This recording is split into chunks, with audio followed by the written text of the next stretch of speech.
주의 선하신 뜻을 이루어 가시기를 원하나이다. 우리에게 하나님의 성령의 기름 부심이 필요하오니 성령님께서 마가의 다락방에 임하였던 불같은 성령, 바람 같은 성령의 역사가 우리 가운데 있음으로 인하여 우리 한 사람 한 사람만 충만한 것이 아니라 우리로 인해서 또 다른 사람이 바람이 불을 확대시키는 것처럼 확장시키는 놀라운 역사가 있게 하여 주옵소서. 예수님의 이름으로 기도하옵나이다. 아멘. 하나님께서 이 땅에 교회를 두셨다. 하나님은 교회를 통해서 역사하시는데 교회의 머리가 누구시라고요? 예수 그리스도입니다. 교회 운행하시는 분은 누구시라고요? 성령님이십니다. 하나님께서 이 땅에 교회를 세우셨는데 교회의 머리가 예수님이시고 교회 운행하시는 분이 성령님이십니다.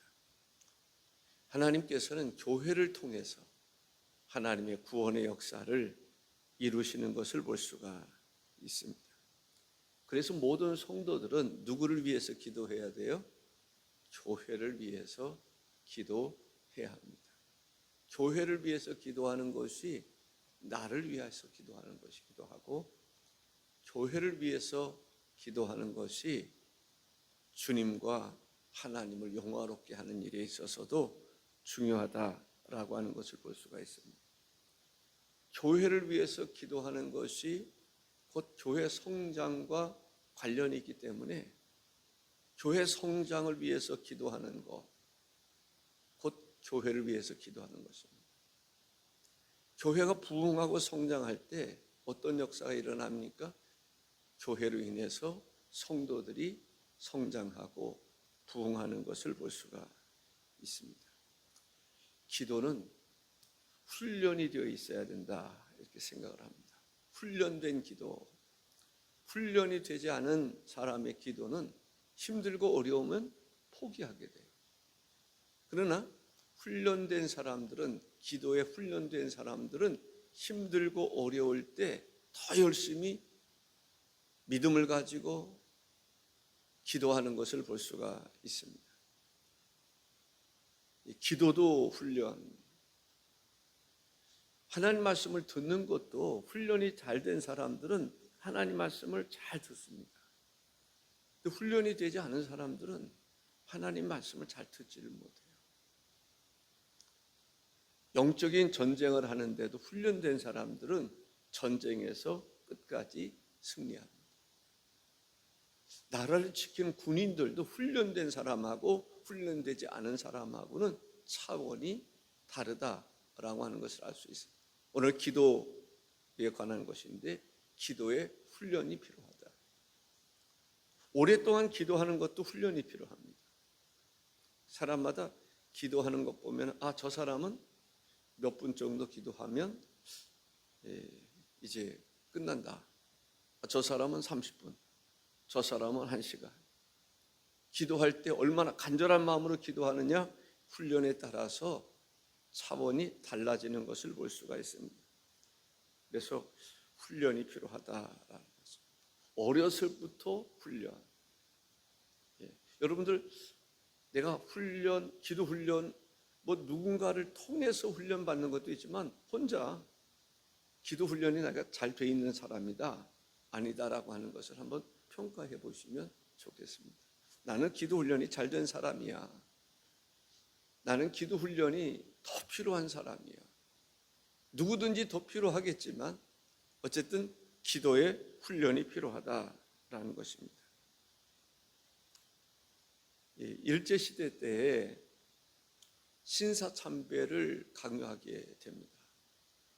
그때 이제 주기철 목사님 같은 경우는 신사참배를 반대하다가 결국 순교하게 되는 것을 볼 수가 있습니다. 그런데 문제는 신사참배를 하느냐 하지 않느냐. 신사참배를 하는 일에 있어서 많은 기독교인들이 동조했다는 거죠. 거의 대부분이 동조한 거죠. 기독교인들, 목사님들도 신사참배에 동조한 거죠. 이 신사참배를 동조하는 사람들은 그럴 만한 구실을 만듭니다. 이것은 종교의식이 아니다라는 거죠. 애국적인 차원에서 일본에 충성하는 그런 차원에서 하는 것이지 종교의식이 아니다. 그러나 주기철 목사님은 뭐라고 생각했을까요? 이건 우상이다. 결국은 교회가 기도합니다. 주기철 목사님이 속한 교회가 기도하는데 무슨 기도했을까요? 다른 교회라고 그러면 우리 목사님 빨리 석방되기를 기도했겠죠. 근데 그 교회는 우리 목사님이 석방되지 않기를 기도한 거예요. 석방된다는 얘기는 신사참배에 동조한다는 얘기거든요. 어떤 목회자에게서 훈련받았느냐라고 하는 것이 매우 중요하다라고 생각을 합니다.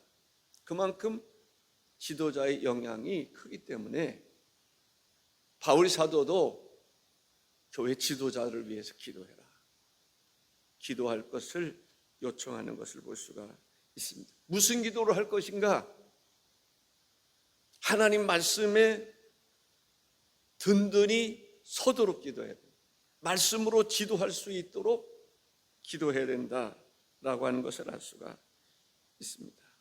어떤 기도를 하느냐라고 하는 것이 매우 중요하다라는 거죠. 교회 지도자를 위해서 기도한다. 저는 이런 생각을 예전부터 가진 적이 있습니다. 우리 가정이, 그래도 목사의 가정이 가장 모델이 될 수 있는 가정이 됐으면 좋겠다. 그럼 모델이 필요하잖아요. 모범적인 가정이 필요하단 말이죠. 자녀들에 대해서도 모범이 될 만한, 그래서 하나님 앞에, 하나님, 우리 자녀들이 모델이 될 수 있는, 모범이 될 수 있는 자녀가 됐으면 좋겠습니다. 그러한 가정이 됐으면 좋겠습니다. 라는 거죠. 문득 생각나는 한 가정이 있습니다. 그 목사님은, 담임 목사님은 참 훌륭하신 분이에요. 저뿐만이 아니라 대부분의 목회자들이 그분 앞에서는 머리를 숙이는 그런 분이었어요. 천안중앙교회 이상구 목사님이셨어요. 그분 앞에는 사람들이 머리를 숙이는. 그런데 자녀들 마음대로 안 되더라고요. 그 아들 때문에 고생을 많이 하셨어요. 염려를 많이 하셨어요. 근데 하나님께서 마지막에 은혜를 주셔서 그 아들이 어떻게 보면은 좀 깡패 같고 그랬던 아들이 신학을 하고 목사가 되고 그런 모습을 보면서 그 아버님이, 이상원 목사님이 참 그래도 감사하다. 그러한 것이 생각이 납니다. 우리 장로님들의 가정이, 자녀들이 모델이 될 수 있고, 권사님들의 가정이 모델이 될 수 있고, 집사님의 가정이 모델이 될 수 있는, 성경에도 보면 그런 경우들을 볼 수 있잖아요. 그렇게 기도하면 좋겠다라는 생각이 듭니다. 오늘 본문에서 보면 예수님의 기도를 볼 수가 있는데 17절, 18절을 다시 한번 읽을까요? 그들을 진리로 거룩하게 하옵소서. 아버지의 말씀은 진리니이다. 아버지께서 나를 세상에 보내신 것 같이 나도 그들을 세상에 보내었고, 제자들을 위해서 기도하는데 진리로 거룩하게 하옵소서. 아버지의 말씀은 진리입니다. 이 말은 무슨 말이에요? 하나님 말씀으로 거룩하게 되기를 기도합니다. 그렇습니다. 하나님께서 우리를 거룩하게 하시는 것은 말씀으로, 우리가 말씀을 들을 때 아멘, 그래서 아멘이 필요한 거죠. 말씀으로 거룩하게 하옵소서. 하나님 말씀을 듣고, 하나님 말씀을 읽고, 하나님 말씀을 묵상하고, 하나님 말씀에 순종하고 살아갈 때 하나님께서 그를 거룩하게 해주신다라는 거죠. 말씀으로 거룩하게 하옵소서. 그렇습니다. 우리가 하나님 말씀으로 거룩하게 될 수 있는, 그래서 말씀을 읽고, 말씀을 듣고, 말씀을 지켜 순종하고, 말씀을 사모해야 되고, 하나님 말씀이 살았고 운동력이 있다라고 하는 그 믿음을 가지고 하나님 말씀을 받아들일 때 말씀의 역사가 귀로만 듣는 것이 아니라 마음으로 느껴지고 삶을 변화시키는 것을 볼 수가 있습니다. 우리는 주님의 사역자, 하나님의 일을 하는 사람들이 진리로 거룩하여지기를 기도해야 하는 것입니다. 특별히 하나님의 일을 하는 사람들, 사역자들, 이들이 진리로 거룩하게 해달라고 기도해야 합니다. 예수님께서 우리를 거룩하게 하시기 위해서 우리의 모든 죄를 단번에 담당하셨습니다. 어디서 담당하셨습니까? 십자가에서. 십자가에서 우리의 모든 죄를 단번에 담당하시고 죽으셨다라는 것이죠. 히브리서 10장 10절에 보면 이 뜻을 따라 예수 그리스도의 몸을 단번에 들이심으로 말미암아 우리가 거룩함을 얻었노라 라고 말합니다. 예수님께서 십자가에 달려 죽으심으로 우리의 모든 죄를 도말하시고 우리로 하여금 죄사함을 받게 하셨던 것을 볼 수가 있습니다. 예수님으로 말미암아 우리가 거룩함을 입습니다. 하나님 말씀으로 인하여 우리가 거룩함을 입습니다. 예수님께서 기도하신 내용을 보면 교회가 주 안에서 어떻게 되기를 기도하셨습니까? 하나 되기를 기도하셨던 것을 볼 수가 있습니다. 교회가 하나 되는 것이 중요한 것입니다. 그리스도 안에서 교회가 하나 될 수 있는 방법은 예수 그리스도를 중심으로 움직일 때 교회는 하나가 됩니다. 예수님으로 말미암아 교회가 하나 됩니다. 성령으로 말미암아 교회가 하나 되는 것입니다. 하나님 말씀으로 말미암아 교회가 하나 될 수 있는 것입니다. 교회가 하나 되기 위해서는 예수 그리스도께서 세상에 보냄을 받았다라고 하는 것을 믿어야 됩니다. 예수님을 믿어야 교회가 하나 될 수 있다라는 거죠. 요한복음 17장 21절에 아버지여, 아버지께서 내 안에 내가 아버지 안에 있는 것 같이 그들도 다 하나가 되어 우리 안에 있게 하사 세상으로 아버지께서 나를 보내신 것을 믿게 하옵소서. 교회가 하나 되기 위해서는 예수 그리스도를 믿어야 됩니다. 예수 그리스도를 믿지 아니하면 교회가 하나 될 수가 없는 것이죠. 예수 그리스도를 믿는 믿음 가운데서 교회가 하나 될 수 있는 것입니다. 예수 그리스도가 우리의 구세주가 되신다는 것을 믿을 때 예수 그리스도를 중심으로 해서 교회는 하나 될 수 있습니다. 예수 그리스도를 믿는 믿음에서 떠난 상황에서 교회가 하나 될 수가 없는 것입니다. 23절에 보면 곧 다 같이 한번 읽을까요?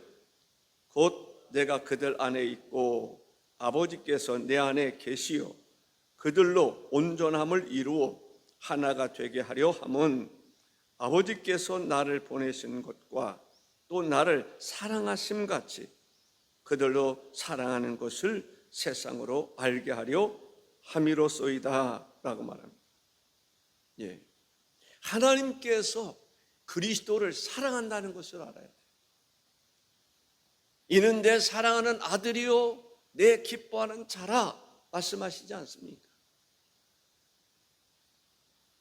예수님은 하나님께로부터 보내심을 받은 사람, 예수님은 인류의 구원자로 보내심을 받은 사람입니다. 그분을 믿어야 됩니다. 예수 그리스도께서는 하나님이 그를 얼마나 사랑하시는지, 하나님의 세상을 이처럼 사랑하사 독생자를 주셨어요. 독생자를 주셨어요. 독생자는 하나밖에 없는 전부라고 하는 거예요. 아브라함이 이삭을 처음 낳았을 때 이삭이 아브라함의 전부였습니다. 이삭을 바치라고 하는 것은 전부를 바치라고 하는 그런 의미가 있습니다. 그토록 하나님께서 예수 그리스도를 사랑하셨는데 사랑하시는 그분을 이 땅에 보내셨다. 교회의 머리로 삼아 주셨다고 하는 것입니다. 23절 하반절에 보면 그들도 사랑하신 것을 세상으로 알게 하려 함이로소이다 라는 거죠. 예. 하나님께서는 예수 그리스도를 사랑하실 뿐만 아니라 교회와 성도들을 사랑하신다는 거예요. 하나님은 교회와 성도들을 사랑하십니다. 우리를 사랑하십니다. 우리를 사랑하사 독생자 예수 그리스도를 세상에 보내셨고 십자가에 달려 죽게 하셨고 우리를 구원하신다고 하는 사실입니다. 교회는 그리스도 안에서 하나 되어야 합니다. 이것이 예수님의 기도의 제목입니다.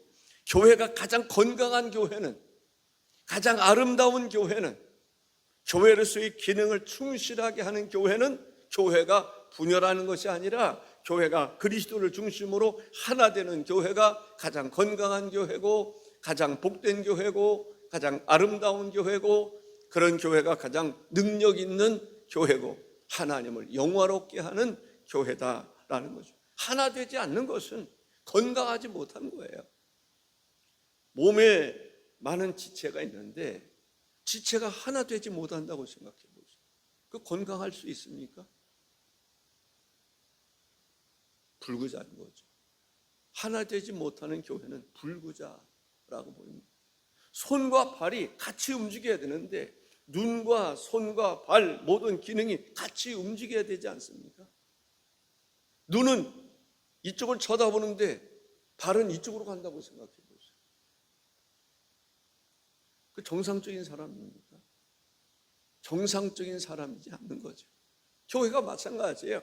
그리스도 중심으로 해서 성령 안에서 교회가 동일하게 움직여야지.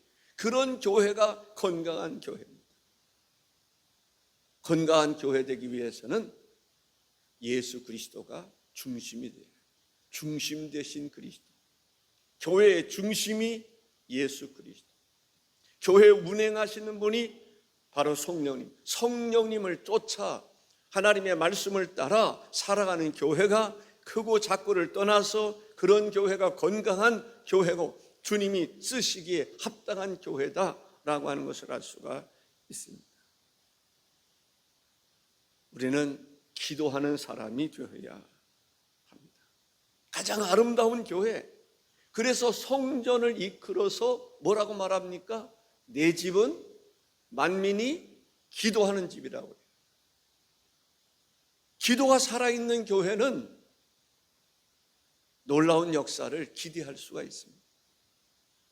기도가 살아있는 교회는 분명히 역사가 이루어진다라고 합니다.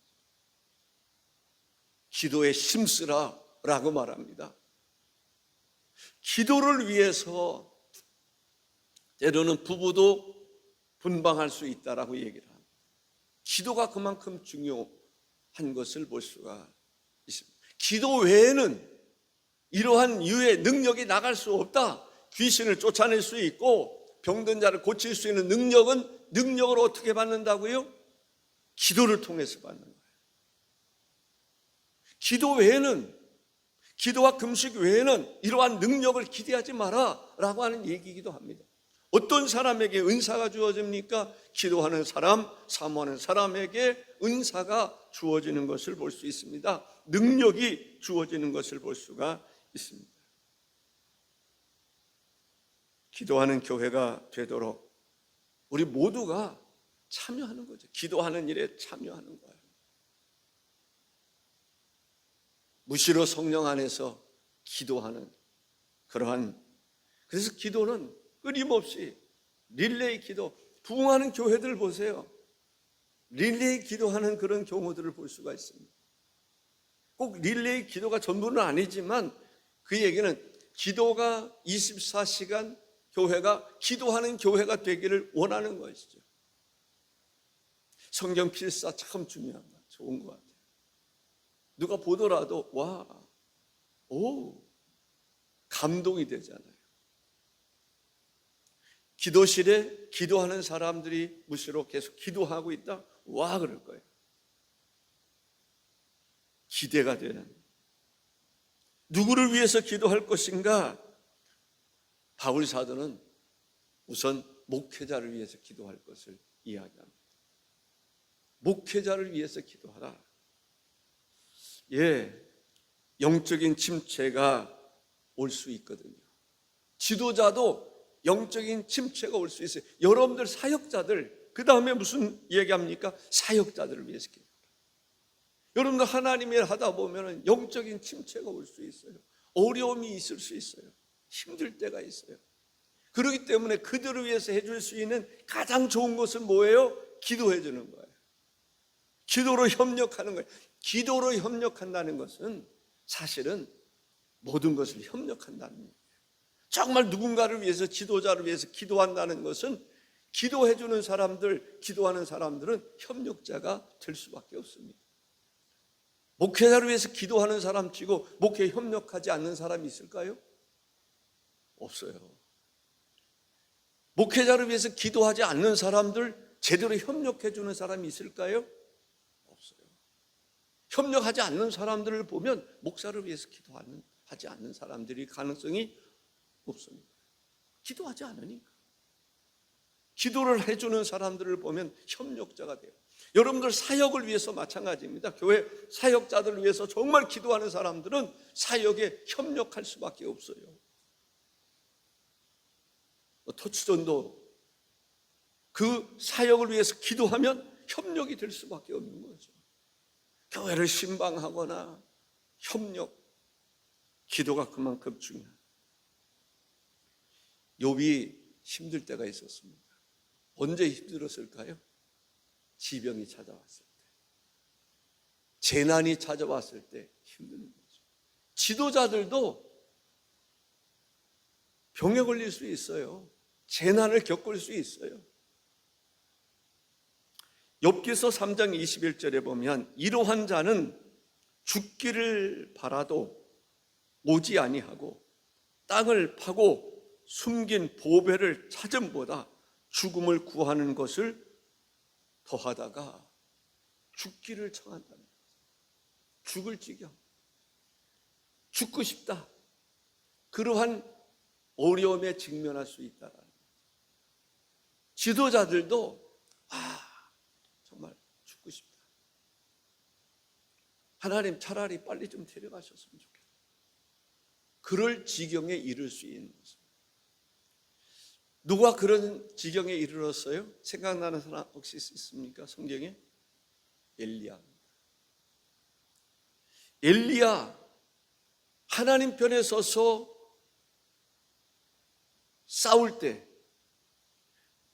하늘에서 바알 선지자와 아세라 선지자들을 다 죽게 했던 일이 있지요. 하늘에서 불이 내렸잖아요.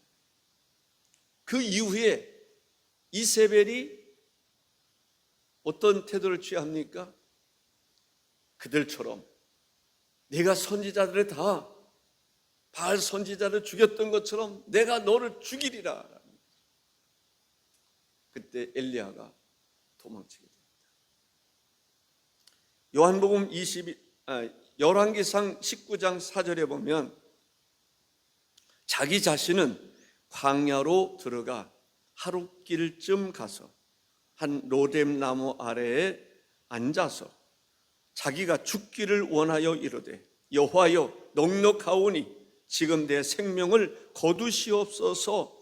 나는 내 조상들보다 낫지 못하니이다. 욥도 너무 힘들으니까 죽고 싶었단 말이죠. 엘리야도 너무 힘들으니까. 영적인 싸움, 어떤 육적인 선한 싸움이라고 하루 이틀에 끝나는 경우가 있지만 그렇지 않단 말이죠. 끊임없이 찾아오는 도전.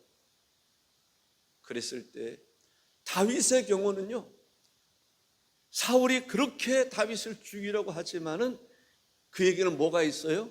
성령의 감동이 있단 말이에요. 충만함이 있단 말이에요. 신의 감동이 있으니까 그러한 어려움을 이기고 나갔던 것을 보게 됩니다. 그렇습니다. 힘들고 어려울 때 이길 수 있는 방법이 뭘까요? 자기를 위해서 기도해 주는 사람, 성령의 도우심이 있는 사람, 성령의 내적인 증거, 주님과 깊은 사귐이 있는 사람.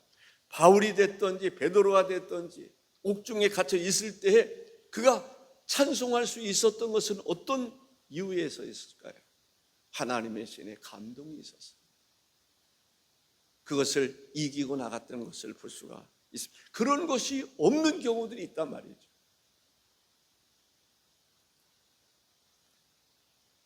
베드로가 예수님을 부인하잖아요. 예수님 면전에서 결국 예수님께서 십자가에 달려 죽으십니다. 그때 베드로가 낙심이 됐어요. 그때 제자들에게, 예수님의 다른 제자들에게, 얘들아 우리 고기나 잡으러 가자, 옛 직업으로 돌아가는 것을 볼 수가 있습니다. 요한복음 21장 3절에 시몬 베드로가 나는 물고기 잡으러 가노라 하니 그들이 우리도 함께 가겠다 하고 나가서 배에 올랐으나 그날 밤에 아무것도 잡지 못하였더니 라고 말합니다. 낙심이 됐단 말이죠. 예수님이 전부인 건 줄 알고 따라갔는데 예수님이 십자가에 달려 죽으시는 것을 보고 이제는 끝났다 라고 생각했을 거예요. 그래서 고기를 잡으러 갔는데 밤이 새도록 고기를 잡았는데 고기 한 마리 못 잡았단 말이에요. 그러니 얼마나 힘들겠어요. 그때 예수님이 나타나신 거예요. 바울 사도도 환난을 당했던 것을 보게 됩니다. 고린도후서 1장 8절에 형제들아 우리가 아시아에서 당한 환난을 너희가 모르기를 원하지 아니하노니 힘에 겹도록 심한 고난을 당하여 살 소망까지 끊어지고, 얼마나 힘이 들었는지 살 소망까지도 끊어졌단 말이죠. 교회 지도자들도 또 여러분들이 사역을 하는 사역자들도 정말 포기하고 싶고 살 소망까지 끊어질 그런 지경에 이를 수 있단 말이죠. 그들에게 필요한 게 뭐예요?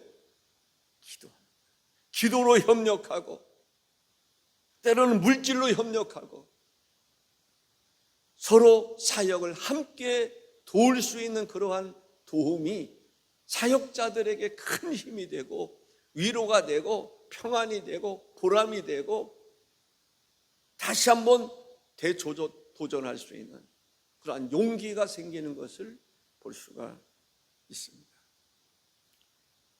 하나님의 일을 하는 사람들도 외로울 때가 있어요. 특히 목회자들에게 있어서는 뭐가 있느냐면 터놓고 이야기할 사람이 없어요. 그런 사람이 있으면 좋겠다는 생각이 들어요. 터놓고 이야기할 수 있는 사람.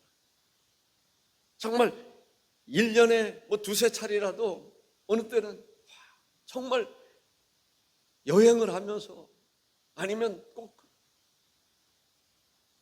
정말 터놓고 마음껏 이야기할 수 있는 사람이 있으면 좋겠다. 그런 사람들 찾고 싶을 때가 있어요. 저에게 있어서 그래요. 터놓고 이야기할 수 있는 사람, 그런 사람이 있으면 좋겠다. 근데 교인들은 터놓고 이야기하기 어려워요. 그리고 교인들뿐만 아니라 어지간히 가까운 사람 아니고서는 터놓고 이야기할 사람이 흔치 않아요.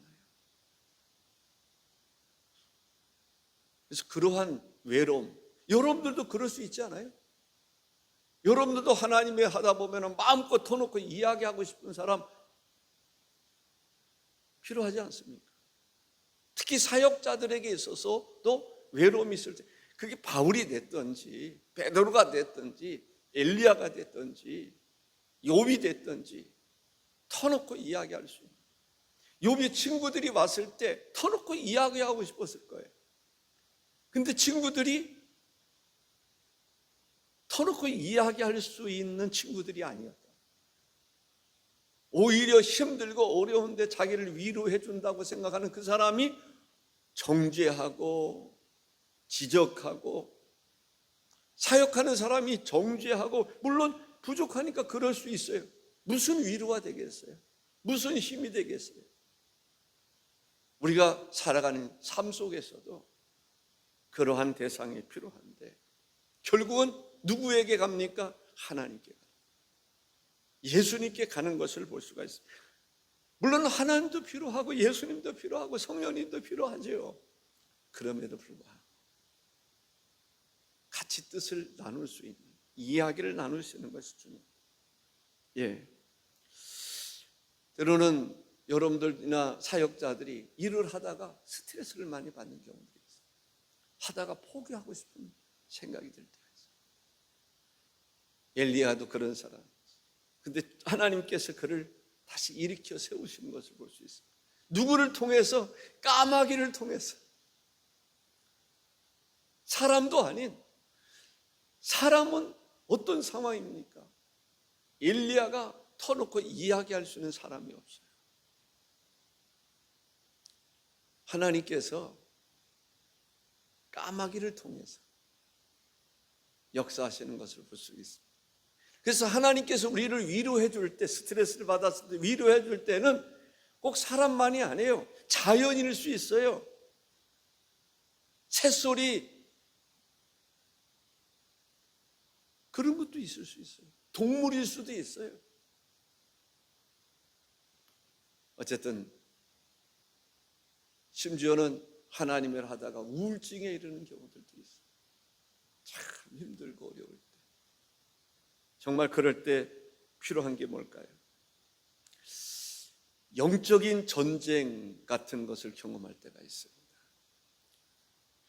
이 사탄과의 싸움, 참 그러면 오히려 괜찮겠어요. 야, 사탄 도전해보자, 한번 대결하자, 그러면 괜찮은데 그 대상이 사람일 때, 그 대상이 목회자에게 있어서 교인일 때, 장로가 됐든지 집사가 됐든지 어떤 하나님의 거룩한 일을 할 때, 시도할 때, 그것이 막혔을 때, 그것을 반대하고 나섰을 때 목회자들이 그 영적인 싸움에서 매우 힘들어하는 것을 볼 수가 있습니다. 모세의 경우도 모세에게 주어진 사명이 뭐예요? 목적지가 분명하죠. 그 목적지는 약속의 땅입니다. 가나안 땅입니다. 그렇지 않습니까? 이스라엘 민족을 이끌고 가야 할 목적지를 딱 하나님이 정해 주신 거예요. 그건 불변이에요. 약속의 땅으로 가야지 다시 애굽으로 돌아가는 거 하나님의 뜻입니까? 아닙니까? 하나님의 뜻이 아니에요. 모세의 사명은 목적지가 분명해요. 그런데 힘들고 어려울 때 사람들이 뭐라고 그래요? 목적지를 바꾸자는 거예요. 하나님이 모세에게 주신 것은 확실한 목적지가 있어요. 분명해요.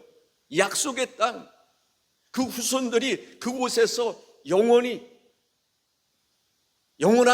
영원하리만큼 복을 누리기를 원하시고, 메시아가 오실 것이고, 그를 위해서 준비해야 될 것이고, 인간의 구원의 역사, 하나님께서 이스라엘을 통해서 가나안 땅을 통해서 역사하신다고 하는 것이 확실한 하나님의 프로그램이었어요.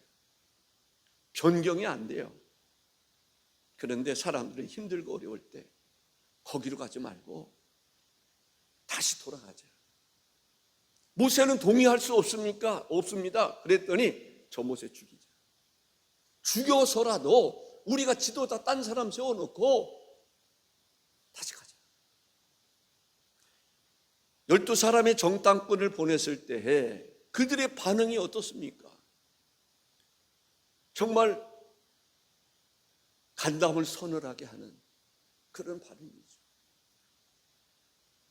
긍정적으로 생각하는 사람이 여호수아와 갈렙밖에 없었단 말이죠.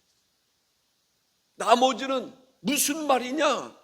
거기 가면 사람들이 와, 신체가 얼마나 장성하고 힘이 있는지 우리는 거기에 비하면 뭐와 같다고요? 메뚜기와 같다라고요. 여러분들 메뚜기 가을철에 되면 메뚜기들이 예전에 농약 안 했을 때는요, 메뚜기들이 얼마나 많은지 다닥다닥 막 사람 몸에 붙고 머리에 올라가고 너무 많아가지고 사람에게서 메뚜기는 아무것도 아니에요. 근데 하나님과 함께 하심으로 말미암아 애굽에서 이끌어내셨잖아요. 그 하나님은 생각하지 않는 거예요. 홍해바다도 갈랐잖아요. 낮에는 구름기둥, 밤에는 불기둥으로 날마다 양식을 하나님 주셔서 먹고 마시잖아요. 그럼에도 불구하고 하나님을 믿지 않고 믿음에서 떠나서 지극히 인간적인 생각으로 그 하나님의 은혜 속에 살아가는데 그건 생각하지 않고 뜻을, 방향을 바꾸자고 했을 때 동의할 수가 없단 말이죠. 그러한 경우에 목회자가 얼마나 힘들겠어요. 지도자가 얼마나 힘들겠어요.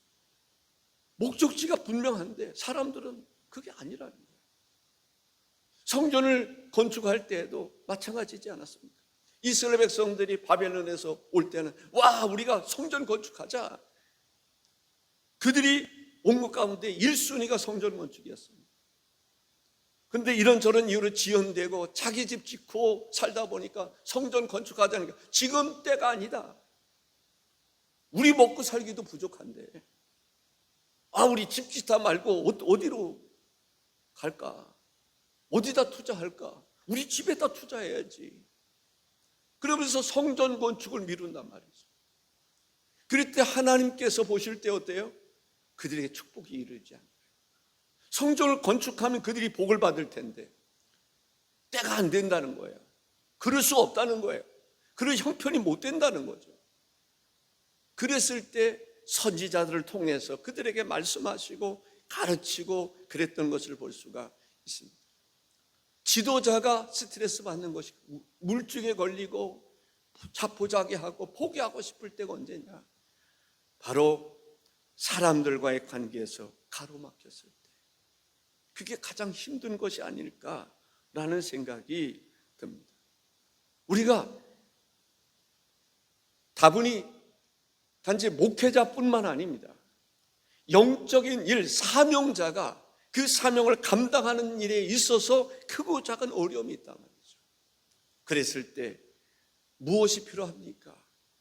정말 하나님의 뜻을 우선적으로 생각하고 하나님의 마음을 우선적으로 헤아리는 그 마음이 필요하다는 거예요. 그를 통해서 하나님은 하나님의 역사를 만들어가는 것을 볼 수가 있습니다. 기도하는 사람이 삶을 바꿉니다. 기도하는 사람이 역사를 바꿀 수 있습니다. 하나님의 도우심과 하나님의 인도하심 속에 살아가는 그 사람을 통해서 하나님은 역사도 바꾸시고 민족도 바꾸시고 새롭게 하시는 것을 볼 수가 있습니다.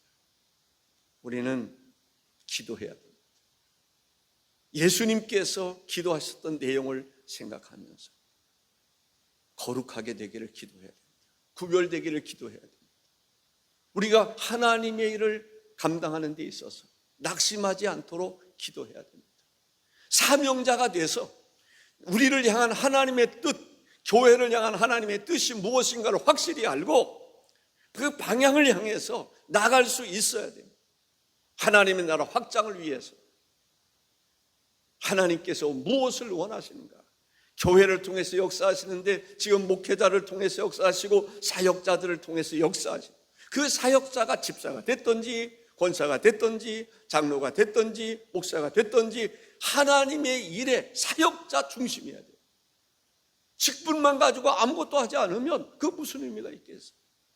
하나님의 성령께서 누군가를 들어서 쓰시고자 할 때 그 사람을 중심으로 해서 성령께서 이렇게 이 사람을 통해서 역사하시면 이 사람 협력자가 되고, 또 이 사람을 통해서 역사하시면 이 사람의 협력자가 되고, 성령을 쫓아 살아가야지.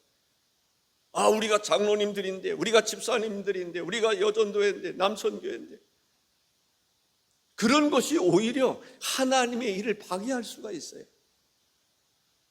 저는 가끔 그런 생각이 들 때가 있어요. 예전에 얘기했던, 내가 교회를 가는데 어떤 사람이 쓰러졌어요. 그랬을 때